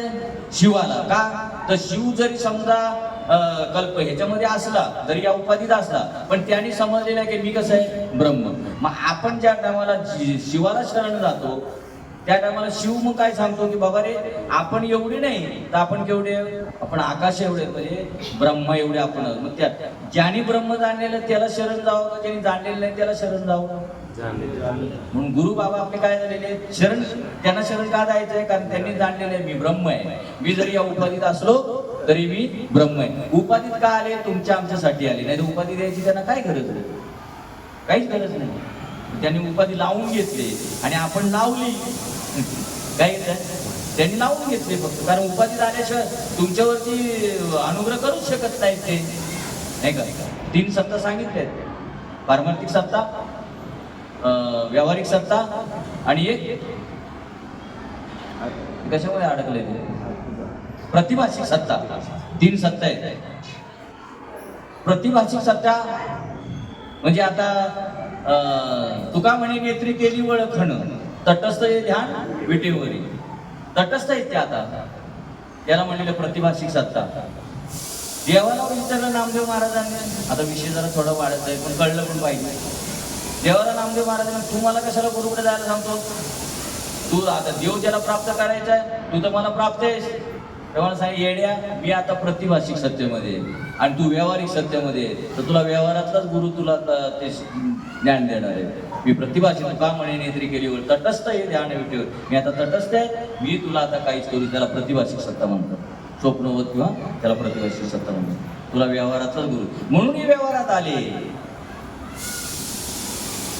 नाही तर आहेत पण ते ब्रह्मच आहे. त्यांनी फक्त उपाधी लावून घेतली आणि आपण काय केलं? आपण उपाधीमध्ये आहोत अशी जाणीव झाली. पण त्यांना नाही, त्यांना नाही. म्हणून त्यांना शरण जायचंय. आणि मग त्यांना शरण गेल्यावरती मग ते दोघेही काय करतात? छलांग मारून पलीकडे जातात आणि ब्रह्माला जाऊन पोहोचतात. ते घेऊन जातात गुरु तिकडे आपल्याला. कसे घेऊन जातात त्याचं एक उदाहरण सांगतो तुम्हाला. एक ओळ आहे, म्हणजे नाला आहे, गटार समजा. गटारीतलं पण पाणी आहे, नदीत पण पाणी आहे आणि समुद्रात पण पाणी आहे. पण गटारीतलं पाणी काय समजतं? मी गटार आहे. बरोबर ना? लक्षात येतं ना तुमच्या? थोडं बारकाईने लक्ष द्या म्हणजे. आणि ह्याच्यात गरज आहे. गटारीतलं पाणी काय म्हणतं स्वतःला? मी गटार आहे. नदीतलं पाणी काय म्हणतं? मी नदी आहे. आणि समुद्रातलं पाणी काहीच म्हणत नाही, कारण त्याला जाणीवच नाही. लक्षात येते ना तुमचं? हा. मग आता गटारीतलं पाणी जर त्याला, गटारीतलं पाणी म्हणजे जीव, हा, आणि नदीतलं पाणी म्हणजे शिव. आता गटारीतल्या पाण्याला जर नदीतलं पाणी बनायचं तर कुणाला शरण जावं लागेल? त्याला गटारीला, शिवाला, म्हणजे नदीला शरण जावं लागेल. मग ते गटारीतलं पाणी काय करतं? नदीला शरण जातं, तेव्हा नदी स्वरूप होऊन जातं. बरोबर? आणि आता नदी काय समजते? गटारीतलं पाणी, नदीतलं पाणी आता ते एकरूप होतं आणि आता ती एकरूप होऊन दोन्ही छलांग मारून कुठे जातात? समुद्राला जाऊन मिळतात. आता ते काय झालं? समुद्र स्वरूप. म्हणून जर समजा वड्याला किंवा नाल्यातल्या पाण्याला जर शरण जायचं असेल तर प्रथम कुणाला शरण जावं लागणार? नदीला. तसं जीवाला जर आपल्याला जर वाटलं आपला उद्धार करून घ्यावा असं वाटेल तर प्रथम त्याला कुणाला शरण जावं लागलं? संतांना. आणि मग संत ते तिकडे परब्रह्माला जाऊन पोहोचवतात. नदी जशी मग समुद्राला जाऊन मिळते, तसे शिव जे असतात, सद्गुरू असतात, ते आपल्याला जाऊन काय करतात? ब्रह्मस्वरूपाला जाऊन मिळवतात. म्हणून त्यांना शरण घ्यायचं. देवाला कुठल्याही शरण जाऊ नका, कारण ते पण देव तुम्हाला, कारण देव कसा आहे? देव स्थिर आहे. एक जागा स्टॉप आहे. पण हे संत असतात ते म्हणून ज्ञानेश्वर महाराज वगैरे ती मंडळी गेली त्या टायमाला देवाने सांगितलं नामदेव महाराजांना, अरे माझे ते सौदागर आहेत. ते म्हणलं की काय ते ही करतात खिकी करतात तिकडे काय त्यांच्या अंगात येतात भूते येतात आणि तुम्हाला म्हणतो सौदागर. अरे हा सौदागर म्हणजे देवांचा सौदा करणारे ती सौदागर ती सौदागर आहेत माझी, त्यांनाच शरण जावं लागल तेव्हा तुला माझी सत्ता काय आहे ती कळेल. झालं क्लीन चिट. उद्या परत तर तुरुंगात यायचं नाही. आता तुम्हाला क्लीन चिट दिली ना, तुम्ही आता तुरुंगात यायचं नाही, पुन्हा या तुरुंगात यायचं. कळतंय ना माझी भाषा, यायचं नाही. जाणीव जेव्हा पिंडाला व्यापते तेव्हा तिला जीव म्हणतात. ती पिंडापुरती मर्यादित होते. जाणीव जेव्हा विश्वाला किंवा ब्रह्मांडाला व्यापते, कळलं ना तुम्हाला, हे जाणीव पिंडाला व्यापते तेव्हा त्याला जीव म्हणतात. म्हणजे 3.5 आता येते. ती पिंडापुरती मर्यादित होते. जाणीव जेव्हा विश्वाला किंवा ब्रह्मांडाला व्यापते, विश्वापुरती मर्यादित होते तेव्हा त्याला शिव म्हणतात. आकाशाबद्दल देखील असा विचार करायला पाहिजे. कोणत्याही दृश्य वस्तूची, मग वस्तू पिंड असो की ब्रह्मांड असो, मर्यादा नसणारी जी शुद्ध निर्भेळ अनंत जाणीव तेच परमात्मा स्वरूप होय. त्याचप्रमाणे वस्तूला जाणणारे आकाश सोडायचे, ही दोन्ही सोडून उरणारे शुद्ध केवळ व अनंत अस्तित्व तेच परमात्मा स्वरूप समजावे. आकाशाला दृश्याने मर्यादा घातली, एका अर्थाने ते दृश्याच्या तडाख्यात सापडले. सूक्ष्म दृष्टीने पाहिले तर ते न्याय रूपाने अनुभवास येते. न्याय रूपाने म्हणजे वेगळेपणाने जे अनुभवास येते ते पंचभूतात्मक असते. म्हणून आकाश 5 भूतांपैकी एक गणले गेले आहे. आकाश रूप आहे म्हणून ते शून्यमय आहे. या शून्यत्वाला वाईट म्हणतात. शून्य नाहीपणाने भासते, अनुभवास येते, पण परब्रह्म निराळेपणाने अनुभवास येतच नाही. आता शून्य वेगळेपणाने आपल्याला अनुभवाला येतं व असा आकारला येतो, पण परब्रह्म निराळेपणाने अनुभवास येतच नाही. कारण सांगताच येत नाही त्याचं ते कसं आहे काय आहे ते कोण, त्याच्याबद्दल बोलूच शकत नाही ना. म्हणून तर ती वाणी फुंकली गेली का, कारण त्याचं आता मी वर्णन करू शकत नाही. आणि वेद नेती म्हणत मागे फिरले, मग याचा अर्थ काय होतो, खरंच मागे फिरले का नाही. आता आम्ही त्यांचं वर्णन करू शकत नाही या मुखाने, म्हणून नेती म्हटलं. नाही तर आपण लगेच त्यांना कमीपणा देतो. कमीपणा नाही, सगळा परमार्थ त्यांच्यावर चाललंय. त्यांचे उपकार किती आहेत ते वेदांचे, म्हणून का त्यांना कमीपणा द्यायचं का. आता आम्ही त्यांचं वर्णन करू शकत नाही म्हणून ते नेती करत मागे. तर्काचे वर्णन करताना दृश्यासारखे ते नाही असे सांगावे लागते, पण ते काही शून्य नव्हे. त्याचे असणे पण कधी लोपत नाही. दृश्यपणाची कोणतीही उपाधी नसणारे जे आकाश तेच ब्रह्म स्वरूप होय. सत्व म्हणजे जाणीव, तम म्हणजे नेणीव आणि रज म्हणजे जाणीव नेणीव यांचे मिश्रण होय. 3 गुणांची लक्षणे त्यांच्या प्रगट रूपांसहित सांगितली आहेत. परत बघा, सत्व म्हणजे जाणीव, जे आपल्याला जाणीव होते काय करायचं काय करू नये त्याला सत्व म्हणतात. आणि तम म्हणजे नेणीव, तिथे कसलीच जाणीव नसते, केवळ अंधारमय जीवन ते तम. आणि रज म्हणजे जाणीव नेणीव यांचे मिश्रण होय. हे करावं हे करू नये, ते करावं ते करू नये, त्याला काय म्हणतात, रजोगुण. 3 गुणांची लक्षणे त्यांच्या प्रगट रूपांसहित सांगितली जाईल. एकदा का प्रकृतीचा विस्तार होऊ लागला म्हणजे एकातून दुसरे निर्माण होत जाते. प्रकृती विकारवंत आहे असे एकदा समजले म्हणजे मग तिच्यातून अनंत प्रकारचे दृश्य कसे निर्माण होत जाते याचे आश्चर्य वाटणार नाही. पंचभूते 5 आणि गुण 3 मिळून 8 झाले. बघा, पंचमहाभूते 5 आणि 3 गुण मिळून 8 झाले. काय त्यांचे उपकार आहेत बघा. पुन्हा ते सांगावं, कारण आपल्याला काय करा, आपली माणसाची जात कशी एकदा सांगून ऐकत नाही. खरं आहे, म्हणजे आपल्याला पण पटवून घेतलं पाहिजे. आज एवढं ते जीव तोडून सांगतात पुन्हा म्हणजे आपल्याला पण वाटलं पाहिजे खरंच आपली जात अशी आहे. महाभूत 5 आणि गुण 3 मिळून 8 झाले. 5 भूतांपैकी प्रत्येकाचा कमी जास्त भाग आणि 3 गुणांचे कमी जास्त प्रमाण, ही दोन्ही मिळून अक्षरशः अनंत प्रकारच्या दृश्य वस्तू निर्माण होऊ शकतात. म्हणूनच या विश्वातील विलक्षण विविधता पाहून माणूस थक्क होऊन जातो, त्याची बुद्धी कुंठित होते. हा जो वेगवेगळेपणा जो पाहतो त्याचे काय होतं, बुद्धी कुंठित होते. उदाहरणार्थ काळा व पांढरा रंग एकत्र मिसळला की तेव्हापासून पारवा रंग तयार होतो. आता हे कुणाला जर खरंच प्रयोग करायचा असेल तर पहा, पुन्हा ऐका. काळा व पांढरा रंग एकत्र मिसळला, आपले आहेत ना, आलेत ना ते बदक महाराज तुमचा नाही का, तुम्ही असा रंग बनवता ना, काळा व पांढरा टाका. तुम्हाला जर पारवा रंग बनवायचा असेल तर लक्षात ठेवा, लिहून घ्या पाहिजे. काळा आणि पांढरा एकत्र करायचा, मग पारवा रंग तयार होतो. हां, आणि त्यापासून पारवा रंग तयार होतो. आणि काळा व पिवळा रंग एकत्र मिसळला की त्यापासून हिरवा रंग तयार होतो. लिहून ठेवा पाहिजे तर, नाही तर उद्या मी सांगेल पाहिजे, असं काही नाही. अशा रीतीने रंगाचे मिश्रण केले तर मूळ रंग बदलतात आणि नवीन रंग तयार होतात. बघा, मूळ रंग बदलतात दोन्ही आणि तिसरा रंग तयार होतात. त्याचप्रमाणे मुळात दृश्य विकारवंत असल्यामुळे त्यामध्ये बदल होऊन नवीन नवीन दृश्य वस्तू बनत जातात. म्हणजे विश्वाचं सांगायचं त्यांना, वेगवेगळे आपल्याला का दिसतात, तर अशी एकाधिक अशी मिसळल्यामुळे ते काय होतात, आपल्याला दृश्य वस्तू नवीन नवीन बनल्यासारखे दिसतात. आपण नको व्हायला, तुम्ही करून आणलं.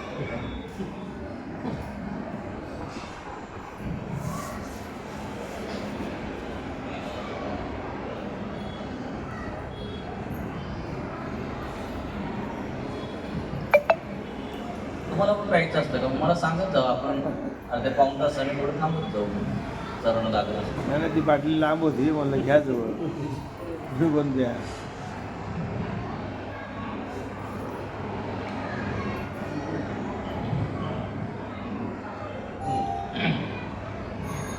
पाणी तेरा रंग कैसा जिसमें मिलावे वैसा. आता जे सांगितलं ना तुम्हाला, की आता नवीन दृश्य कशी निर्माण होतात याच्यामध्ये. पाणी तेरा रंग कैसा जिसमें मिलावे वैसा.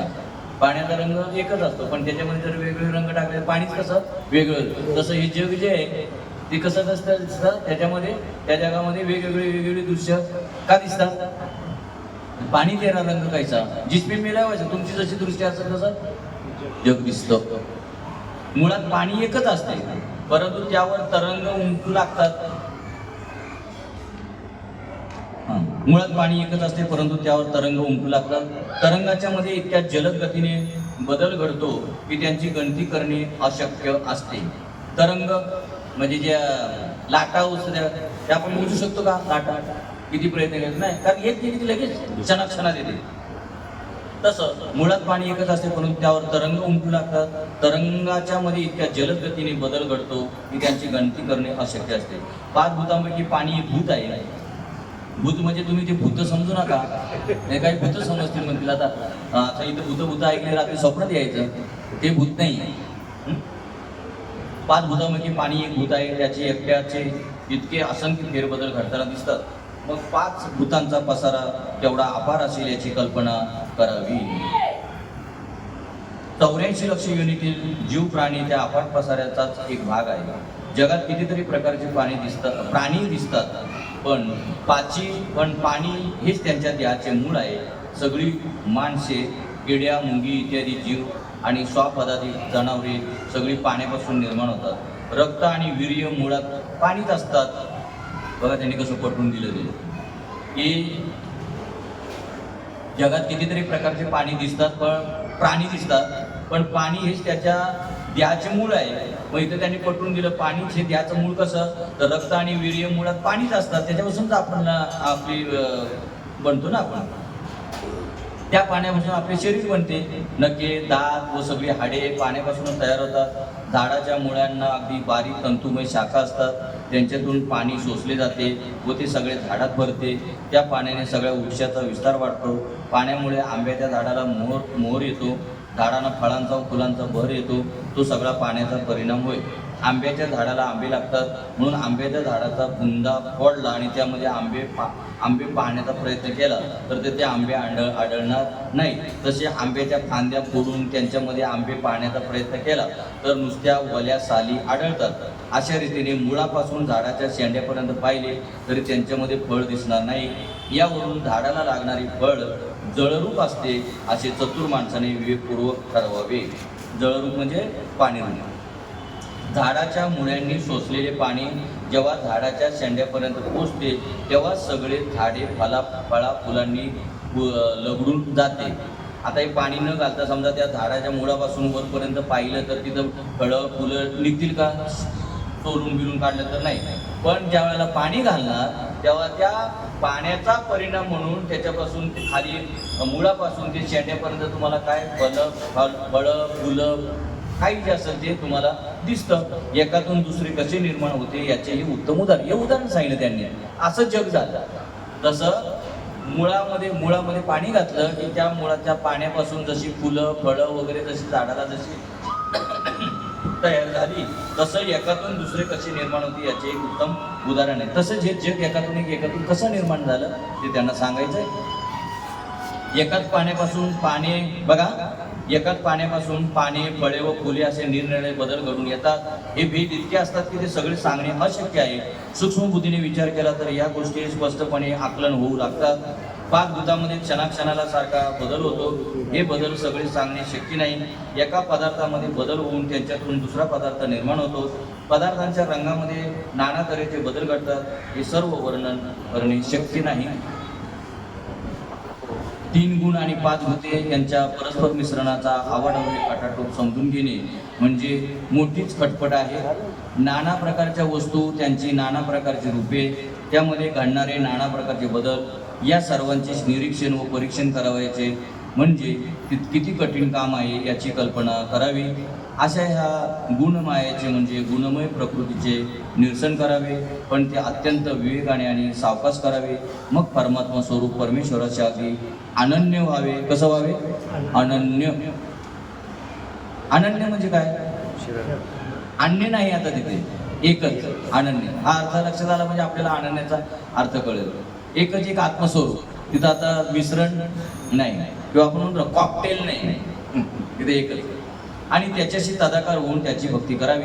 कुंडलिक वरदेव हरी विठ्ठल श्री ज्ञानदेव तुकाराम पंढरीनाथ भगवान की माऊली ज्ञानेश्वर महाराज की जगद्गुरु संत तुकाराम महाराज की ब्रह्मनाथ महाराज की सच्चिदानंद भगवान की सच्चिदानंद रामदास भगवान ब्रह्मपुरी महाराज अवधूत चिंतन श्री गुरुदेव दत्त गोपाल कृष्ण भगवान की गुरुदेव आता विश्वात्मके देवे.